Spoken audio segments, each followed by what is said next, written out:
Good afternoon and welcome all. My name is Sandeep from ECE department. So today we have one of our recent recruits from the ECE department, Vaibhav, who also holds a joint position at the Robert Bosch Center for Cyber Physical Systems. So Vaibhav did his master's and PhD from University of Notre Dame in 2012 and 2016. And he also got his bachelor's from IIT Kanpur in 2007. So after that, he has been a postdoctoral fellow in the Department of Mechanical Engineering, so quite interdisciplinary at the University of California, Riverside from 2017 to 2019. And since then, he has been with the ECE department. So Vaibhav's research interests lie in the intersection of controls, optimization, communication theory, and detection and estimation theory. So today he's going to talk about the interplay between accuracy and robustness for data-driven control. Without further delay, Vaibhav, it's all yours. Yeah, thank you, Sandeep, for the introduction, and hello everyone in the audience. So today I'm going to talk about two key properties of data-driven control algorithms and for machine learning algorithms in general. The two properties are accuracy and robustness. And today I'll show that there is a fundamental relation between these two key properties. And you cannot design one without considering the other into picture. So this is the main message of the talk, which I have included in the title itself. Okay, so this is a work in progress. So if you have any suggestions or comments or any other questions, please feel free to interrupt me and I'll happy to discuss this during the talk as well as after the talk also. So as I said, this work is in progress right now. So we have some worked on some initial problems, but the idea is to move forward and work for more general algorithms and problems. So let me begin by acknowledging my collaborators. So this is the work that I started when I was a postdoc at UC Riverside, and we have been since then continuing this line of research. So let me begin with a brief motivation. So we all know that machine learning algorithms have been very impactful in a wide variety of applications. You can take transportation systems, agricultural systems, smart grids, and you name them. We now see machine learning algorithms almost applied everywhere. And we all know that why are these algorithms very useful? So I need not go into the details. We all know that these are very important. But I want to touch upon a slightly different aspect of these algorithms, which is also gaining prominence. So in theory, everything works well. These algorithms are designed to work well. They are more efficient, more smart. But when you apply these algorithms to practical scenarios, then the results are not so impressive, at least in some critical applications. So for example, we have seen how the autonomous cars have been involved in a number of crashes recently. So why is there a gap between theory and in practice? So that's what we'll focus in today's talk. So the main reason for why these algorithms do not work well often in practice is because that the environment changes significantly. So we can develop these algorithms to work perfectly for ideal conditions in control environments. But when we deploy these algorithms in realistic situations, the environment is no longer the same, it changes. And this change can be due to, for example, there can be an attacker or an adversary that deliberately he or she tries to change the environment in order to cause these kind of accidents. Or it can be due to natural environment changes also. So again, for example, in this autonomous systems example, you can the car can encounter rainy conditions or cloudy conditions under which it's not able to operate very efficiently.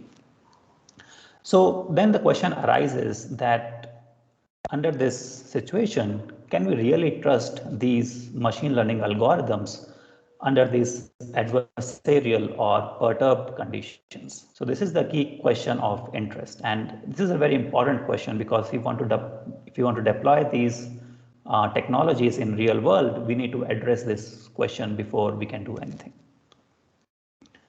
So when we design these algorithms, basically we need to take care of a couple of things. So the first thing that is most prominent is the performance of these algorithms, right? So how well does the algorithm does the particular task that it's assigned to do? It can be like, for example, image classification or real-time estimation and so on. It can be anything. So the performance captures how well does the algorithm does its job. The second important aspect is the notion of robustness. So what do we mean by robustness? It means that the algorithm should be able to maintain a satisfactory level of performance even if you change your data slightly, or even if you change the environment slightly. So that is what we mean by robustness.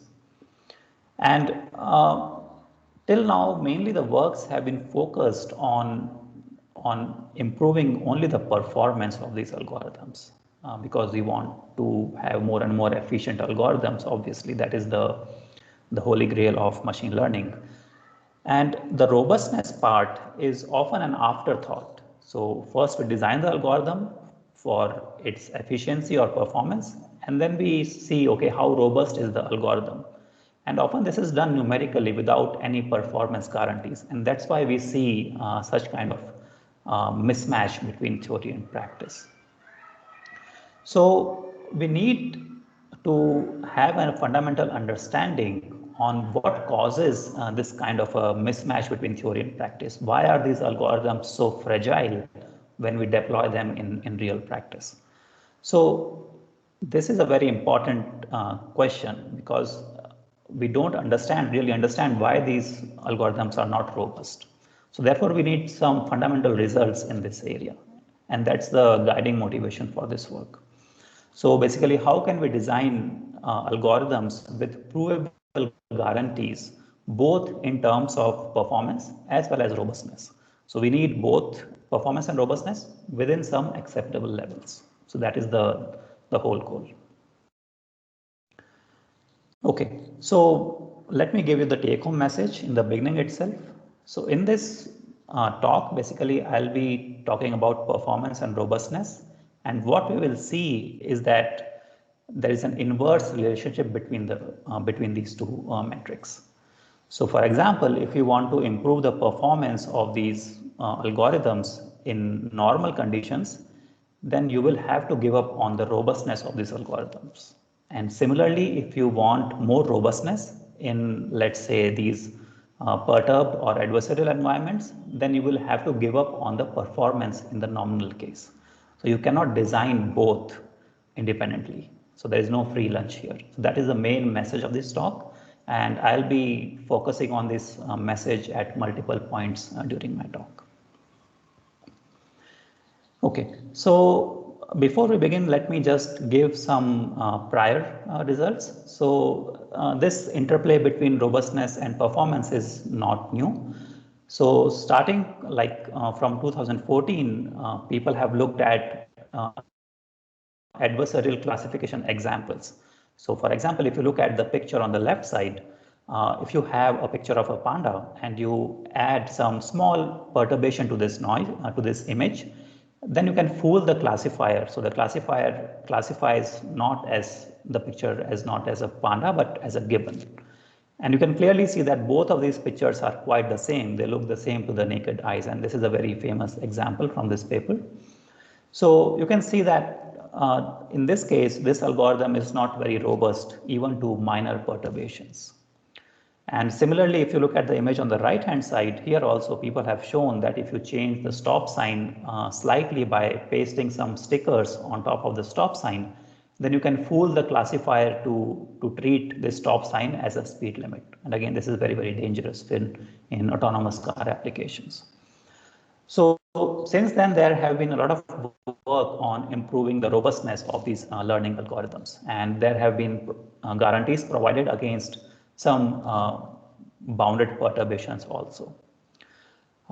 There have also been studies on identifying this trade-off between accuracy and robustness in an empirical way. But what is lacking is that a more fundamental and analytical understanding of this phenomenon. So that's what we are doing in this line of research. Okay, so with that, let me briefly describe the presentation outline. So this whole presentation or this whole talk is divided into two parts. So again, I'll be focusing, as I mentioned previously, on the same message regarding the performance robustness trade-off, but I will show this trade-off for two different fundamental problems. So the first one is the binary hypothesis testing, and the second one is linear estimation and control. So as you know, these two are the most simple and the most fundamental problems in control and signal processing.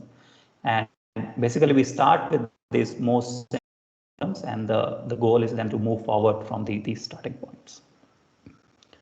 Okay, so let me begin with the first part. And I think all of you know what binary hypothesis testing is. So let me briefly explain that. So in this case, we have, let's say, two hypotheses, H0 and H1. And your observation X can follow either one of these two hypotheses. So F0 and F1 are the probability distributions that your observation can follow under these two hypotheses. So this is a Bayesian setting basically. So F0 and F1 are any arbitrary distributions, and these distributions have parameters θ0 and θ1. And P0 and P1 are the prior probabilities of H0 and H1. And we focus on the simple case where your observation is a scalar. So we are working with a one-dimensional distribution. So this is the most simplest case possible for any hypothesis testing problem. So for this problem, we can obviously develop a classifier. And if you look at the figure on this right-hand side, then you can see that we have divided this whole real line into two parts. On the left side, if your observation lies on the left side of this boundary y1, then you declare that hypothesis H0 is true. And if it lies on the right side, then you declare hypothesis H1 is true. So this is a classifier with one boundary. But instead of one boundary, you can have two boundaries also. So for example, in this figure, again, the left region and the right region corresponds to the hypothesis H0, and the middle region corresponds to the sandwiched region is corresponds to the hypothesis H1. So again, this is a valid classifier, and you can go from 1 to 2 to more than two boundaries also. So in this figure, let's say we have n boundaries, and again, we have partitioned our whole real line into two disjoint regions using these n boundaries. So this is the most general classifier possible, and you can also vary n in this case. Okay, so once we define this classifier, then let's see some key metrics regarding the classifier. And the first thing that comes to mind is the accuracy of the classifier. And again, this is pretty standard. So accuracy is basically defined as the probability of correct decision. Right? So this accuracy consists of two parts. So the first part is the probability that you make a correct decision under H0, which is denoted by this green shaded area under the curve F0. And the second part is again the probability of correct decision under hypothesis H1, and this denotes the red part. And you can weigh these with their priors and you get the whole accuracy of the classifier. So pretty standard stuff in detection theory. Okay, so this is the accuracy, and the second metric that you want to introduce here is the sensitivity of the classifier. So what do we mean by sensitivity? So it means that when you have defined the accuracy, and let's say if you change your distributions slightly, okay, so how much does your accuracy changes when you change your distributions? So for example, here these theta, as you recall, are the parameters of the distributions. So if you change your distribution parameters, your distributions will obviously change, and as a result, your accuracy will also change. So if you look at this expression for the sensitivity, here we have taken the derivative of the accuracy with respect to theta. And then we have taken the infinity norm of this vector to specify a scalar metric for sensitivity.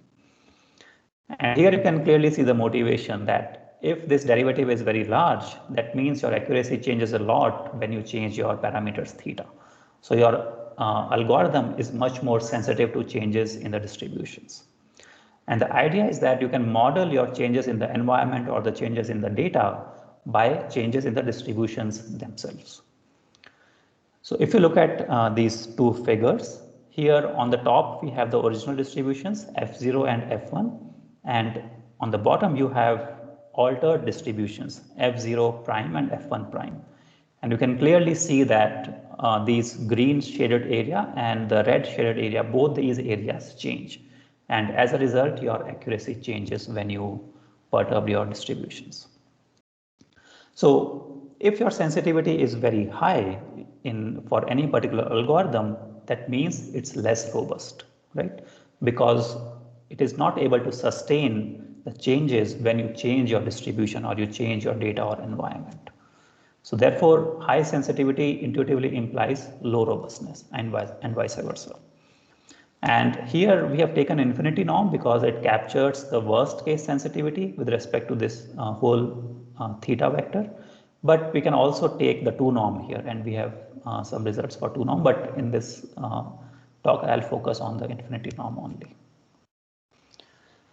Okay, so this is the sensitivity of the classifier. So we have the performance as accuracy, and we have the sensitivity. So this is one of the main results, the first main result. So let me explain this result. So essentially, let's say that you have defined your accuracy and you have obtained the classifier boundaries by maximizing only the accuracy. So here this Y star denote the optimal boundary locations. So for example, if you look at in the figure on the bottom of the page, you have 2 boundaries in this case, and this Y star contains both Y1 star and Y2 star. So this optimal boundary will obviously give you the highest accuracy. Now let's say if you change your boundaries of a classifier by let's say a small amount delta. So for example, in this figure, let's say you change your Y1 star, the left boundary, by some amount delta. So since you have changed your boundaries, your accuracy will always obviously decrease, because that's the definition of these optimal boundaries. It maximizes the accuracy. But more importantly, what happens is that your sensitivity will also decrease. So this is what this theorem says. So it says that if you change your boundaries, then you will become less accurate, but you will also become more robust. So remember, less sensitivity implies more robustness. So this shows that there exists a trade-off between accuracy and robustness. If you want the maximum accuracy, you will be less robust. And if you are willing to give up on accuracy, then you will become more robust. So that is what this result says basically. And let me graphically show this result. So remember that result was valid only at the point of maximum accuracy. So basically at this red dot in this figure. But what about other accuracy points? So for that, we formulate this optimization problem. So this optimization problem is basically the following. So we want to minimize the sensitivity for any particular level of accuracy in the system. So we fix the accuracy at some level zeta, and then we want to find the classifier boundaries Y that gives us the minimum possible sensitivity. And we solve this optimization problem numerically, and we obtain this curve that you see on the right hand side. So here you can clearly see the trade-off curve, right? So as you increase your accuracy, your sensitivity will also increase, meaning that if you want the algorithm to be more robust, more accurate, then you will have to give up on its robustness. So this shows a very interesting phenomenon that you cannot have an algorithm which is both highly accurate and also highly robust. That is not possible. That's what this curve says. So you will have to give up on the one to gain on the other. Okay, so now let me show you another interesting phenomenon in this problem. So here let me talk a bit briefly about the complexity of the classifiers.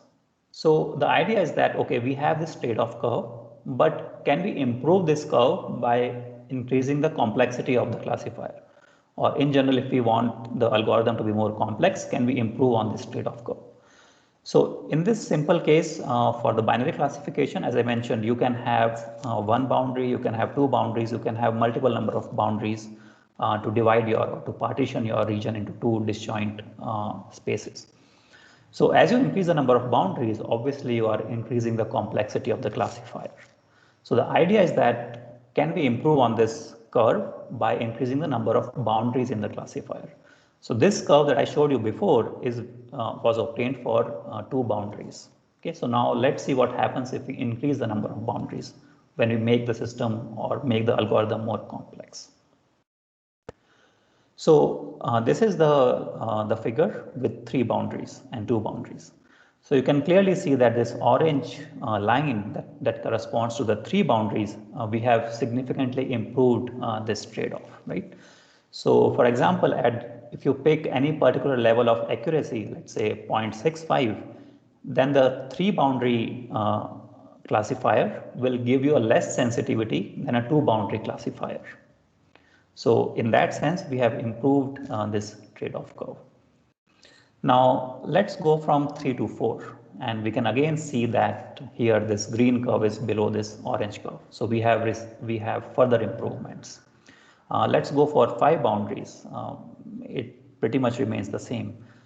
6 boundaries, 7 boundaries, 8 boundaries. So here we can clearly see that beyond a certain point, we are not gaining any improvement. And this hints to a very, very important fact.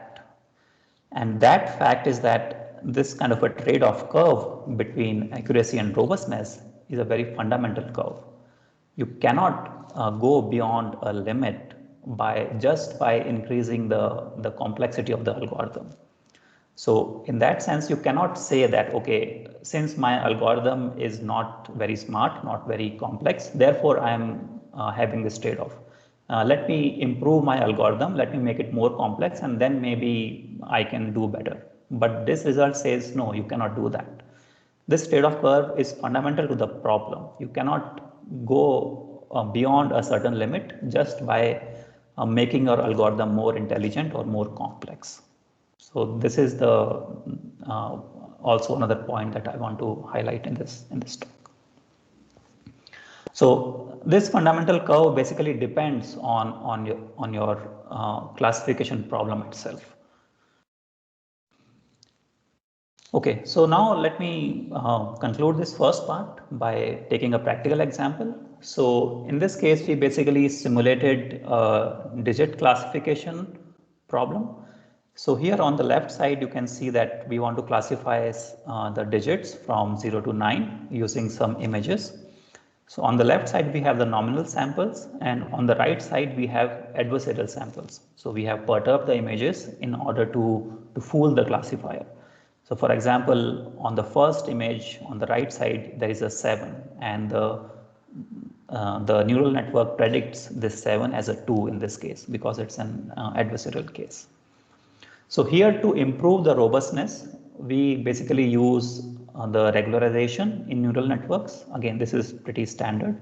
So it is a method to implement inherent robustness in the system. So we take 4 neural networks. The first one has no regularization, meaning that it maximizes only the accuracy, the nominal accuracy.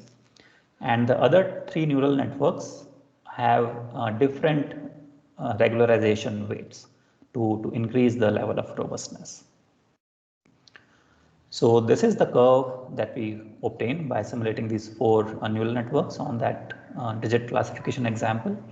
So here on the x-axis, again, we have the accuracy, the nominal accuracy, and on the y-axis, we have the delta A. So the delta A is basically the difference between the nominal accuracy and the adversarial accuracy.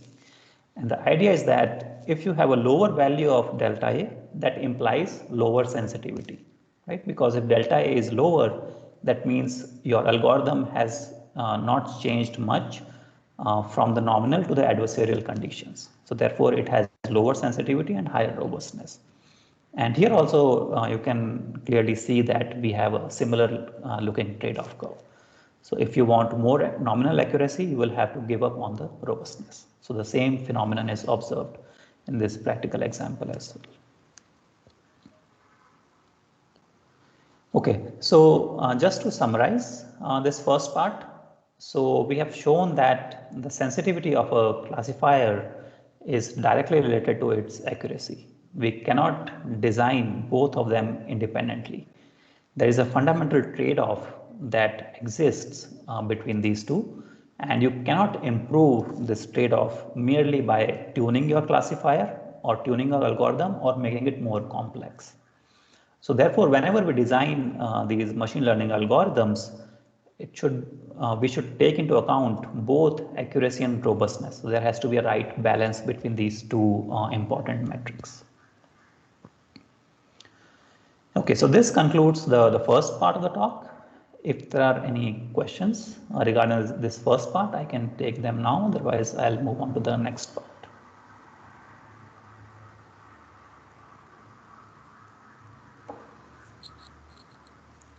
Aditya, go ahead. Yeah, Vaibhav, yeah, this is very interesting. The result about loss in sensitivity. So, is there a does this work generally over all parametric distributions theta, or did you have to assume some specific form for theta? No, so we did not have any assumptions on the distributions. So it is valid for general distributions. The only restriction here is that we were changing the parameters theta of the distributions. So for example, if you take a Gaussian distribution, then the perturbed distribution will still remain Gaussian. You are allowed to change the mean and variance, but you cannot say perturb a Gaussian distribution to any other distribution. That was the restriction. Okay, so yeah, my question was, does it work for any chosen parametric family where the parametric family may be quite complicated? Yes. So yeah, that is right. Because we don't place any restrictions on the type of distribution or the type of parametric distributions. Okay. Thanks.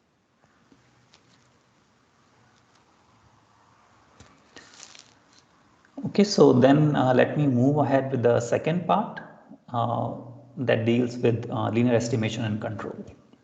So we'll move from hypothesis testing to estimation and control now. Okay, so for this, let me begin with explaining the problem setup. So here we have this control feedback loop. So we have a system, for example, the system can represent a car, and then you take, there can be a camera on board the car and it can take the images of the road and its environment. And then the idea is that using these images, the car needs to determine its, let's say, position or velocity, for example. So you feed this image to a perception map, and then the perception map gives you some kind of measurements regarding the position or velocity of the car. And basically you can train this map to obtain this mapping from the image to the position and velocity measurements. But when you do this process using the perception map, then there will always be a perception error. You cannot perfectly determine the states of the system by using the perception map. So therefore you will have some perception error involved, and basically then you feed this noisy measurements, the noise being the perception error, into the estimator, and we consider a linear estimator here. The estimator then will use those measurements to give you an estimate, and then you will use the estimate in the controller to design an appropriate control law.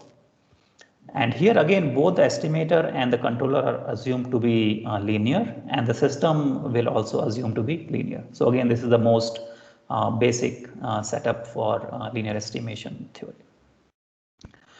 So here what happens is that the crucial part here is the perception error, because whenever we apply this neural network or a perception map, then there will always be an error.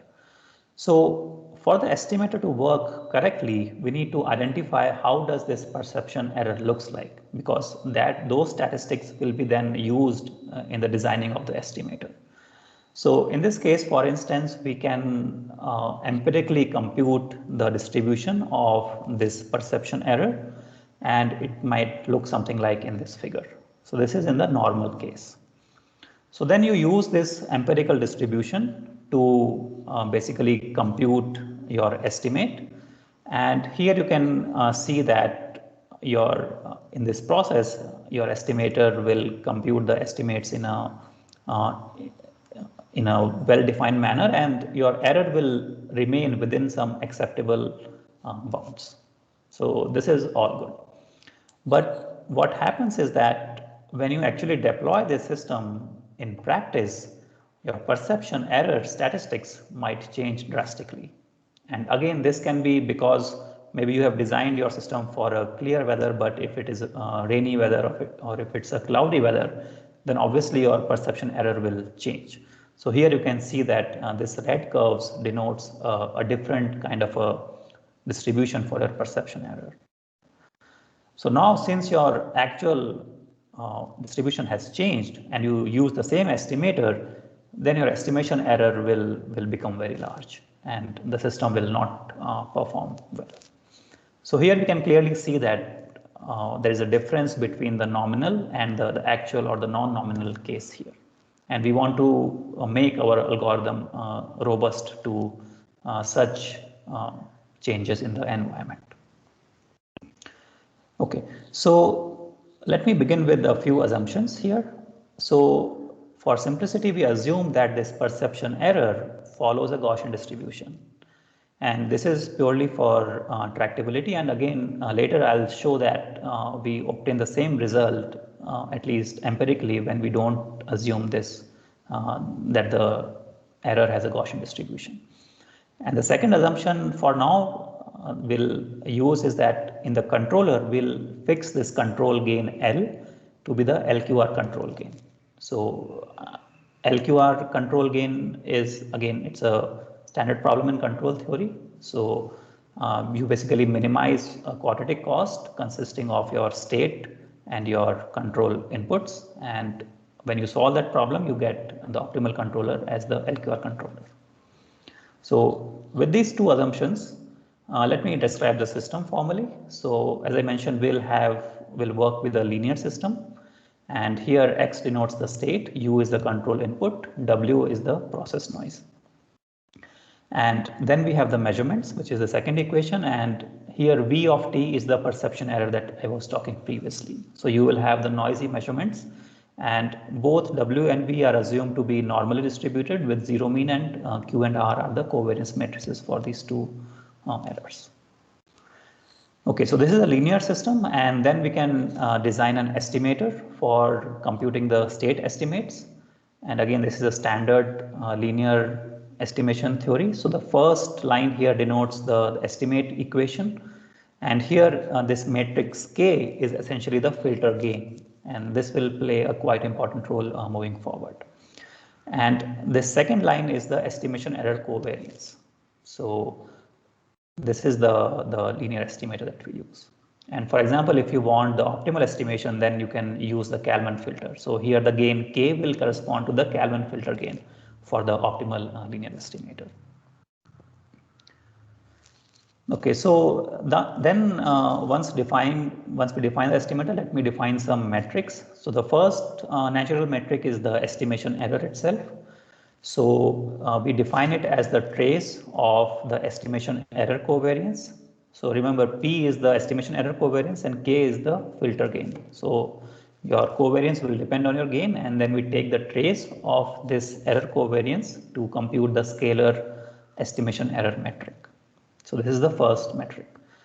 And the second metric is naturally the sensitivity, the same metric that we had seen before in the classification example. So here let me explain this metric. So here again, we want to see that how much does the estimation error changes when you change your distribution of the perception error. So therefore, what we do is we take this estimation error P of K, and we take the derivative of this error with respect to the matrix R. So remember, R is the covariance matrix of your measurement noise, the perception error.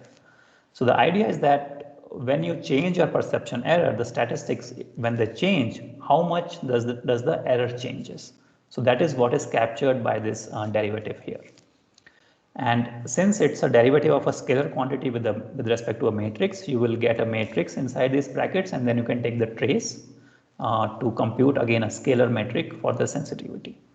So it turns out that this matrix inside these brackets is again a positive definite matrix. So you can take the trace, and that is a valid norm, and therefore that captures the sensitivity. Okay, so now we have these two metrics, the estimation error and the sensitivity here. So again, we formulate the same kind of an optimization problem that we had done in the previous part. So we want to minimize the sensitivity subject to the estimation error within some acceptable bounds delta here. And basically our optimization variable is this filter gain K. So essentially we want to vary the filter gain to solve this optimization problem. So let's say if we start with this, we can vary these values of delta to obtain a curve. So I'll just plot some points on this curve first. So let us start with the value of delta, which is equal to P of 0, meaning that you put the filter gain K as 0 in this case. And you can clearly see when you put the filter gain K as 0, then the sensitivity will be 0, because the filter is not accounting at all the measurements in that case. So therefore, no matter what is the statistics of your perception error, the accuracy will always remain the same. So therefore, it's fully robust. So that is this green point on this curve, on this graph. Now you can move further, and again we can reduce this level of delta, and here we can see that the estimation error has decreased, but at the same time we now no longer have a 0 sensitivity. The sensitivity has increased in this case. And we can even go further. So this constraints becomes active in this case. We can even go further lower, and we can see that as the estimation error decreases, the sensitivity is increasing. And finally, we have this red point on this curve, on this graph. So this red point corresponds to the case of minimum possible estimation error. And the minimum possible error is obviously given when the filter gain is the Kalman gain. So we have these points, and we can obviously connect these. So we can plot this curve for all the values of delta, and we can clearly see that we obtain a similar looking trade-off curve between accuracy and robustness. So here notice that on the x-axis we no longer have accuracy, but we have the estimation error. So it says that if you want to have a lower estimation error, then obviously the sensitivity will increase. And remember, robustness is inversely proportional to sensitivity. So it means that if you want to have a lower error, then the robustness will naturally decrease. And conversely, if you want to have high robustness, then you will have to incur a larger amount of error. So that is what this trade-off curve says. Okay, so then in this case, we can analytically show that this curve is a strictly decreasing function of delta. So which analytically captures that this trade-off is strict. And we were also able to obtain the analytical solutions to this optimization problem, and this is how the solutions look like. So the optimal gain K here is given in this first equation. So it very much resembles to the standard Kalman filter gain. The only difference is that we have this factor of this additional parameter lambda here, and here x. So there is a one-to-one mapping between this parameter lambda and this error level delta here. And this x here is again the unique solution to the below Riccati equation. And Riccati equation is again a standard matrix equation that is encountered in estimation and control. So here you can see that this is a nice looking result because it resembles very much to the standard Kalman filter type of result. So therefore we were able to analytically compute these expressions. Okay, so now let me present some numerical results. So again, we have this same setup that I had described to you previously. And let's say in this case, we simulated this trajectory following. So the car needs to follow this desired rectangular trajectory, and we implemented this in the Carla simulator. So here essentially we look at the case when we have the clear weather, and here again we want to basically use two different type of algorithms, and these two algorithms correspond to these two different dots on this curve. So this red dot is essentially the case where we have the maximum accuracy, but we also have the maximum sensitivity, so it's not that robust. And for the green dot, we have a slightly higher error, but we have gained significantly on the robustness. So let's see how these two algorithms at these two different points compare. So in the nominal case, or when the weather is clear, we can see that the Kalman filter basically outperforms the robust filter, because here everything is good. So the filter corresponding to the maximum accuracy will perform better.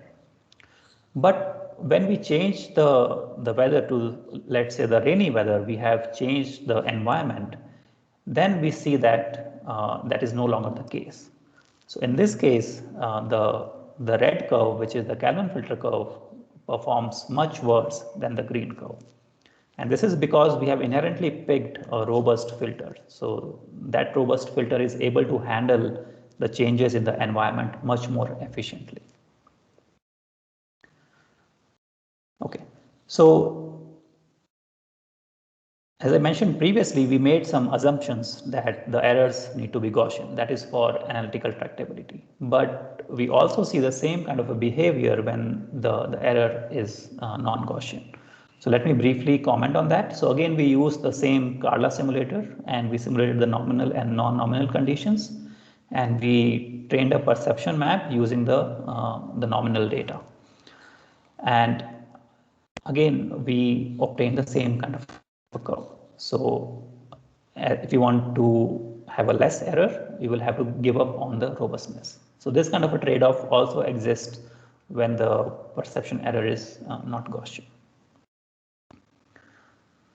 Okay, and finally, before ending this part, let me briefly mention one more interesting comment. So in this case, what we did was, until previously we were optimizing only over the estimator, but we thought that, okay, if we let's see what happens if we optimize over both the controller and the estimator as well. So for that, we basically defined the error as the quadratic cost. So this is the standard LQG cost, and it depends both on the filter gain as well as the control gain. So remember, K is the filter gain and L is the control gain. So once we compute this cost, then again we define the sensitivity in the same manner. We take the derivative of this cost with respect to the matrix R, and then we take the trace. So that is how we obtain the sensitivity. And again, we formulate the same optimization problem, but the key difference here is that now we are free to vary both the control gain L and the estimator gain K. So the hope is that by changing both of them simultaneously, maybe we can improve on the trade-off. So that is what we'll see next.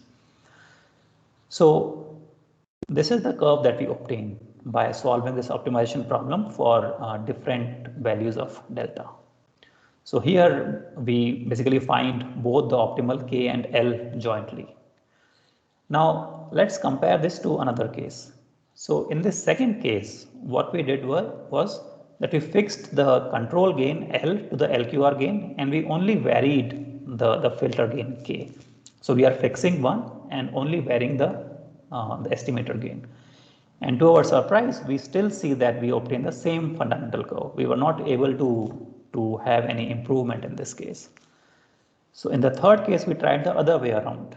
We fixed the Kalman filter gain and we only varied the control gain in this optimization problem. And again, we obtained the same curve. We were not able to go beyond that fundamental curve.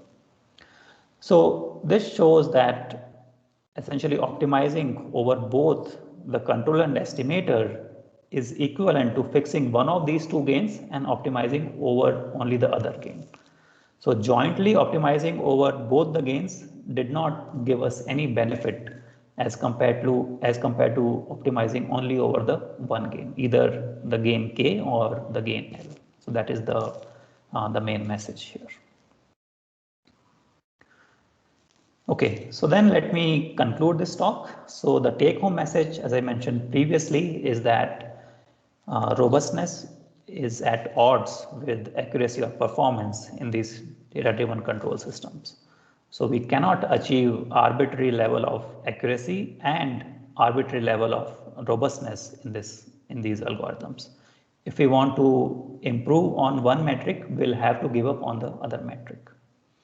And why do these results matter? So basically, this trade-off was observed empirically in the literature until now.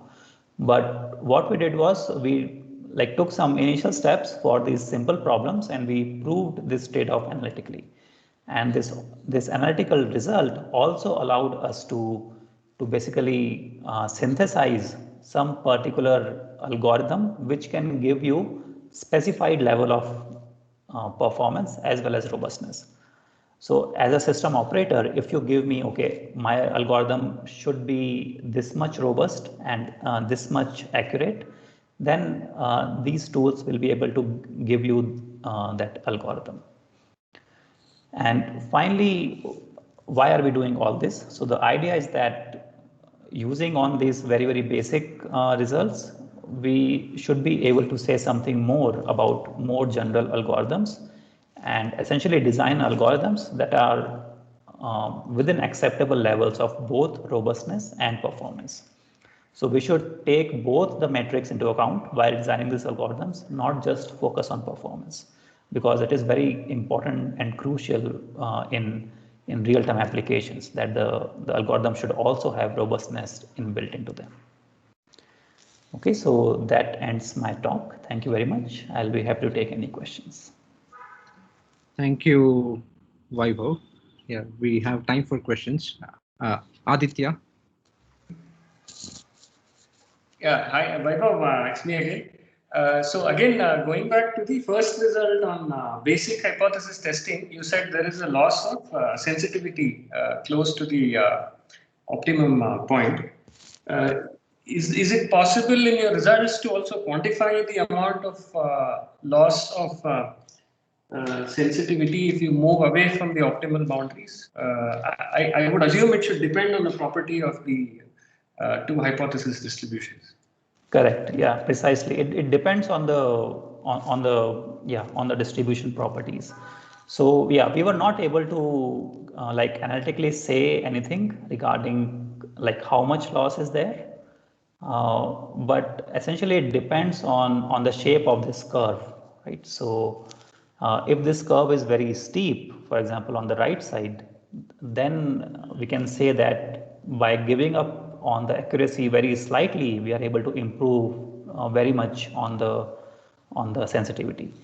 But yeah, we do not have any analytical results regarding what is the degree of this improvement. It essentially depends on the slope of this curve at various points. Okay, thanks. Sai Subramaniam. Yeah, I have a basic question. Yes. The sensitivity is similar to overfitting in machine learning, or both are different concepts? So both are, I would say, related, not completely independent, but at the same time they are not the same. So overfitting essentially implies when you have a more complex algorithm, right? So you have a more complex algorithm, and the more simple algorithm might not overfit, it can underfit. So I would say that there is intuitively there is some relation, but they are not exactly the same. That's what I would say. So if I train with less data, sometimes the algorithm can be more robust, but performance may be lesser. In that case, if I change the loss function, then yes. So what this shows is that no matter how much data do you have, you will still encounter this fundamental trade-off. In fact, that is the highlight of this result. So this trade-off is not due to that you have less sufficient data or more sufficient data, but no matter how much data do you get, you will still encounter this trade-off. So in that sense, this trade-off is it's fundamental to the problem of hypothesis testing itself. thank you. So maybe I have one question before letting Himanshu. Yeah, sure. So there are these robust optimization problems, robust hypothesis testing, and also within estimation theory, there are robust optimization problems. So so in those problems, we never see sensitivity. We never optimize over sensitivity, right? Either it will be like solving a robust minimax detector, where we are always focused on getting a good performance, either for parameter estimation or good detection performance. So how sensitive are those? Like if I want to check the sensitivity of those optimal robust algorithms, where would that be in this picture? And also, can you comment a bit about the sample complexity of this optimization problem compared to the robust minimax detector?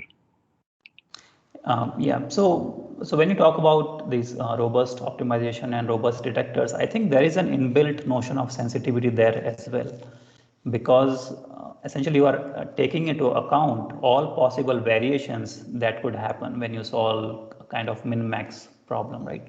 So I would say that it's not, they are not completely oblivious to this sensitivity. There is a inbuilt notion of sensitivity there as well.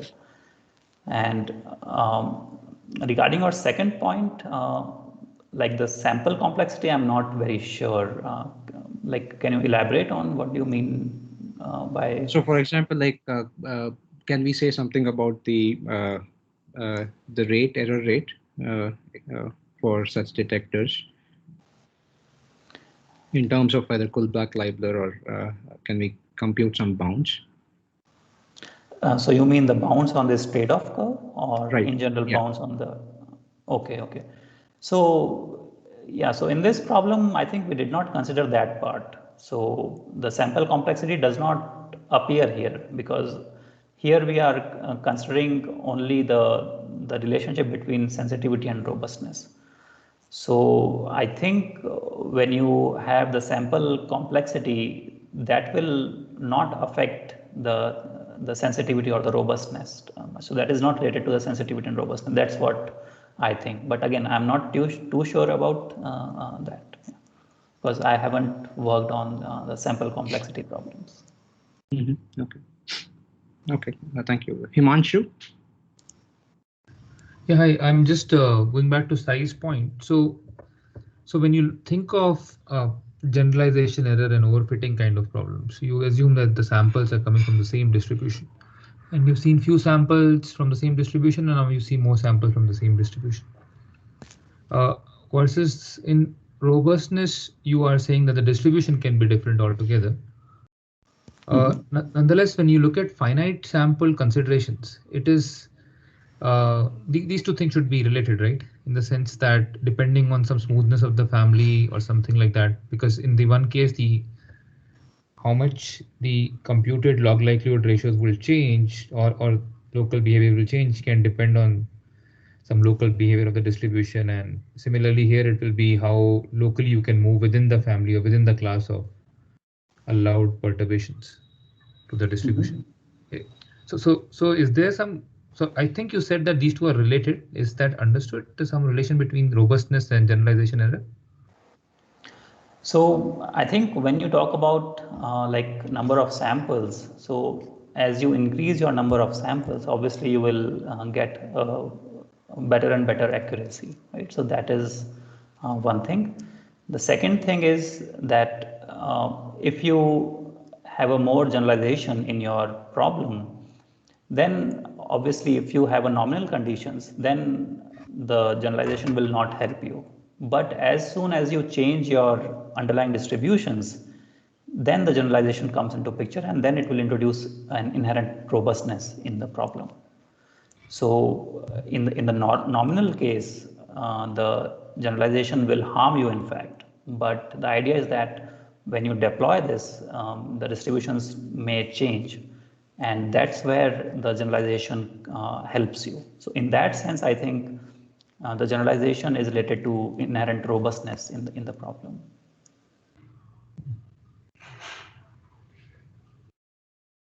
Okay. Thanks.